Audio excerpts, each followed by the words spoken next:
రీసెంట్‌గా H1, H4 visa entries అన్నీ గూడా క్యాన్సిల్ అయిపోయి అండ్ ఆటోమేటిక్ రీషెడ్యూల్ అయిపోతున్నాయి. అది కూడా 2026 మార్చి నుంచి జూన్ మిడ్ వరకు అవుతున్నాయని అన్నారు.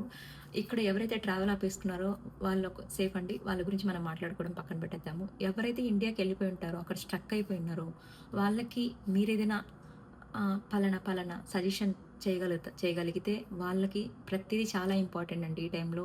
ఎందుకంటే మనము బేసిక్‌గా అంటారు కదా పెద్దవాళ్ళు, "ఏ పుట్టలో ఏ పాముందని." మీ దగ్గర ఏ ఇన్ఫర్మేషన్ ఉందో, ఏ ఇన్ఫర్మేషన్ ఉన్నా కూడా కమెంట్ చేయండి. వాళ్ళకి చాలా యూజ్‌ఫుల్ అవుతది.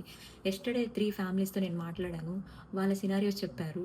అండ్ ఏంటంటే H1 వాళ్ళు ఇండియాలో ఉండిపోయారు. H4 ఫ్యామిలీ ఇక్కడున్నారు. అండ్ వన్ మోర్ వచ్చేసి ఆల్రెడీ 3 ఇయర్స్ H1బీ అయిపోయి ఉంటది. స్టాంపింగ్‌కెళ్ళిన వాళ్ళు ఇమిగ్రేషన్ డిపార్ట్మెంట్‌లో ఏమేమి ఇష్యూస్ ఫేస్ చేశారనేది.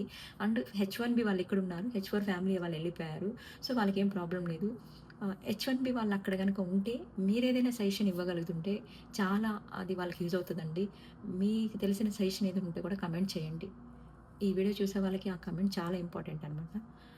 మీరు అలా కమెంట్ చేయగలిగితే అట్‌లీస్ట్ వాళ్ళకొక సజెషన్ మీరు పాస్ చేసినట్టు ఉంటదనమాట. మీకు తెలిసిన ఇన్ఫర్మేషన్ వాళ్ళకి తెలియజేసినట్టు ఉంటదనమాట.